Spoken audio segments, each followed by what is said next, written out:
found an exhaust pipe to fix the problem. About 120 bucks, and it's an hour and a half south of us. I probably won't be taking you guys on that trip because I don't know if it's a confirmed one or not. But in order to compare, we're gonna take off my bean here. Now, one thing I noticed is I'm not seeing an exhaust gasket anywhere. So that's good, you know. The professionals at the race shop here, not here, but where I got the bike from, the amateur professional decided that painting over everything after it's assembled is the right way to do it.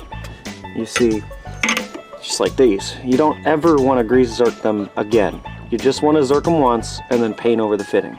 That's called the saving money angle, as you can tell. Okay, let's get another look at this crack. Pretty gnarly. It's getting pretty bad. It's actually all the way through the rib here on the other side. You can see it. So I'm gonna bring this guy down to compare. Yeah, that's pretty bad. That's why you need exhaust mounting equipment. This is why. You gotta have the hangers and the bolts. Take that stuff off, put it back on the bike. Sorry, but I'm just very frustrated with the professional mechanic work of people that take things off and then they don't put it back on.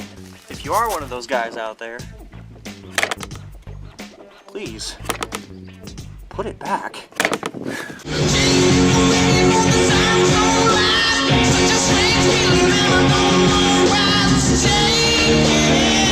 Well, that would explain my play.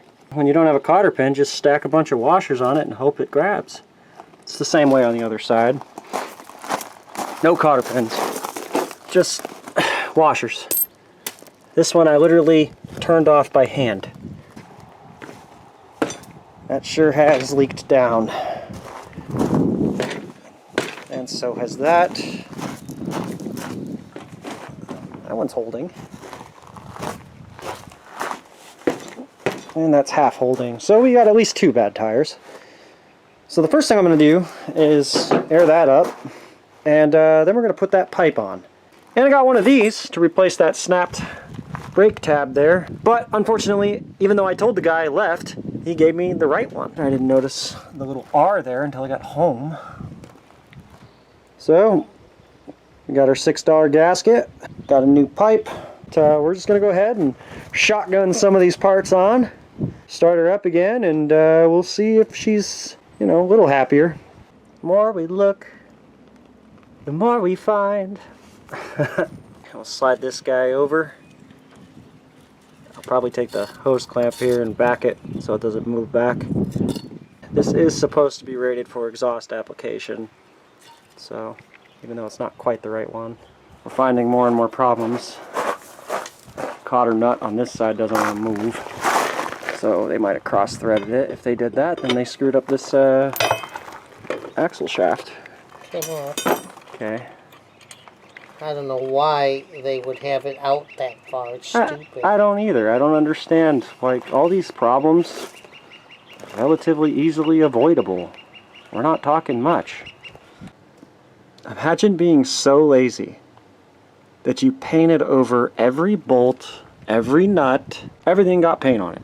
All the threads, all the grease fittings. I think I've said that once before, but I'm going to say it again. I should have ran from this bike. I should have ran the moment he wouldn't take 900 bucks. Be Upton. Be Upton. So yeah, we're getting there. The Dukes of Poopy is coming along. But I tell you, some of this craftsmanship on this machine makes some of the hillbillies around here look like NASA engineers. And I ain't kidding you. And no, I'm not trying to copy a certain channel either. I'm sorry. I thought we were almost done. We got everything all tightened up. It's against the head, and it's not tight enough. So that crush gasket's not doing us justice. This is why I jump around on my videos, because I just never know when something's going to go from a 40-minute project to 3 hours. So what we're doing is we're taking a piece of cast iron. Cast iron pipe that you and me were working on for that metallurgy stuff, the coin mold. We're taking that and we're bending it around the old pipe, and then whatever shim we come up with here is gonna go on the new pipe, which means I gotta undo everything we did to get this in there.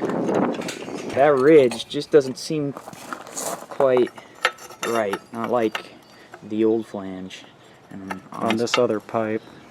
So interesting. yeah. I don't know if that's common. After studying the two pipes, it's obvious that the flange lip is gone. But this fix, pretty even. Cut in the right place, bent with the vise. And it walks right in. And that to the is, flange. you know, that should provide us with just enough. That I think should that's gonna work. take up the slack. So let's get it back on the bike.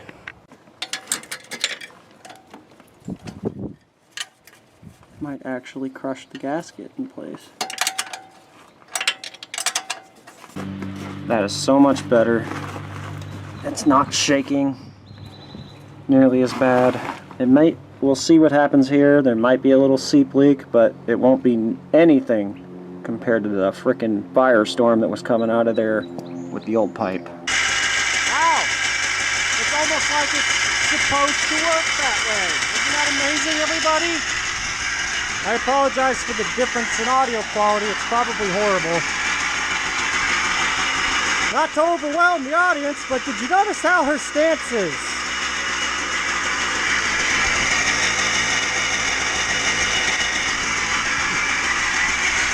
Yep. It's the Yamaha.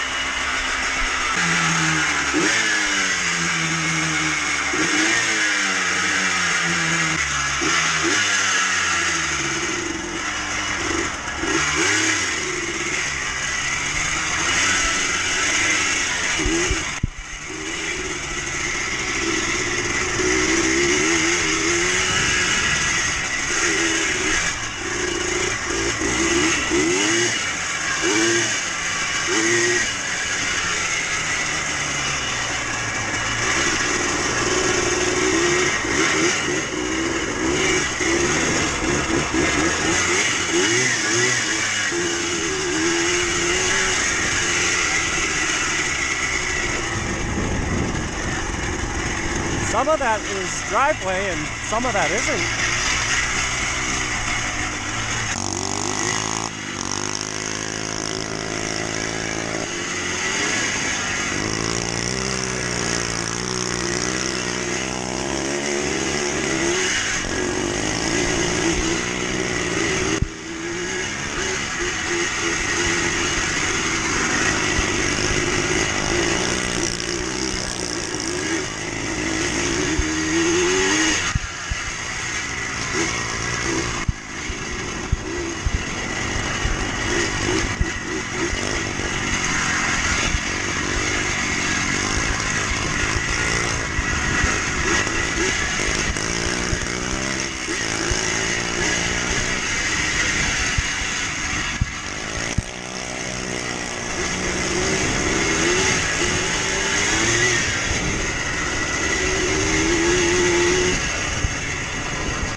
I definitely can feel that travel arm is not doing its job.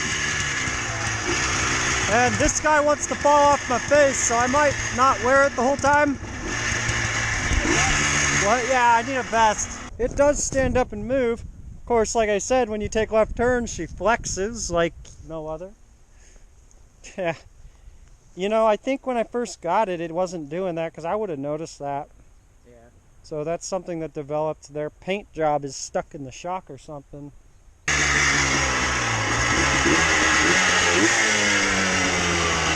Yeah. Yeah, that looks really bad. That don't look like typical gasoline oil mix. That really does look like oil bath.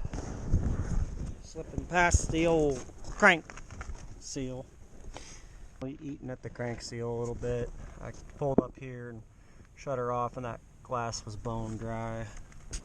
So that's why she's so smoky. So I did the right thing. Put a little bit of the old back in there. Add some clutch material back to the mix, right? That should help. Sure.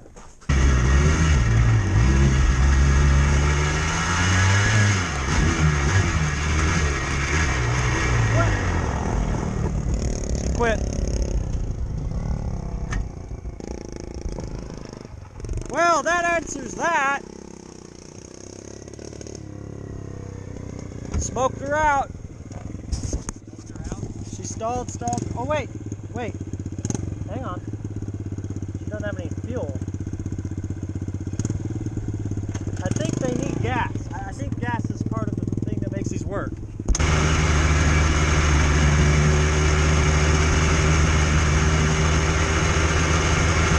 So, if you listen closely as this video progresses, you'll hear more and more this tingy, bell-like sound from my quad.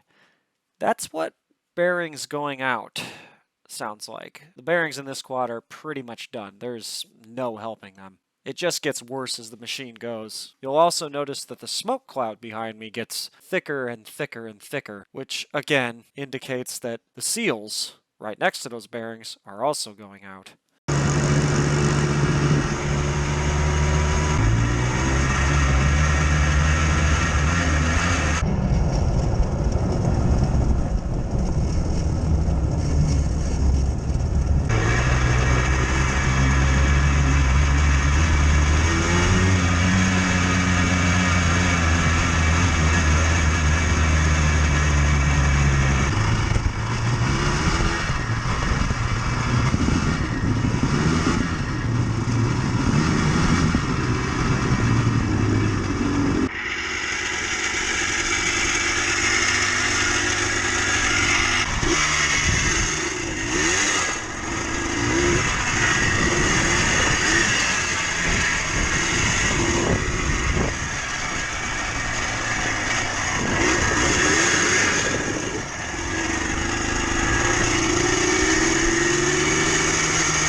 Really hear that low end bearing sound now. It's getting real tinny.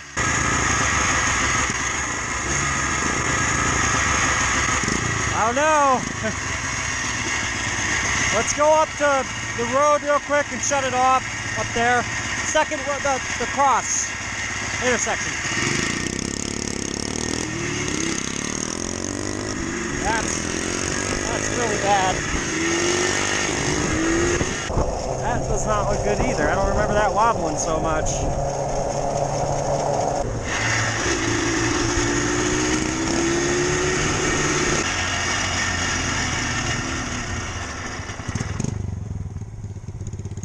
She sounds a little grindier.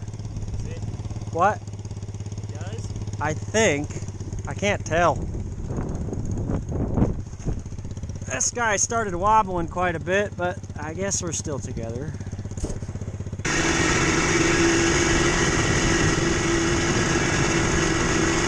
Well, the front brake no longer works.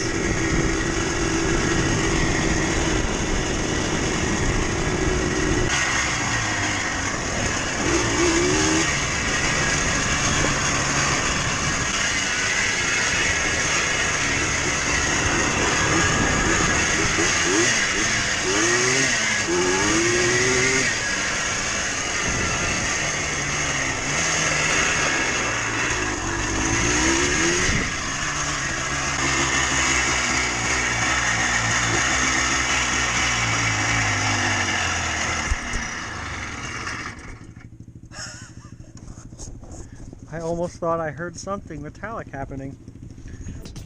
That about does it for today. He's a runner, but the bearings are a little bit chompy, so I don't know what we're gonna do with her. Let's see. Maybe I keep it. Maybe I sell it. Hey, I've put at least $150 worth of value into it. $30 labor. That's a discount, by the way. And $120 exhaust pipe. You see, I put value into it. Maybe 12 other people will come along, buy this bike, ride it for 10 minutes, realize they got ripped off. They put one good piece on it, one good piece on it, one good piece in it, and it still fucking blows up. No, it's a community bike. Everybody's had a ride. Everyone's had a try. I can't wait to get to see what this looked like. But for now, that's it for now.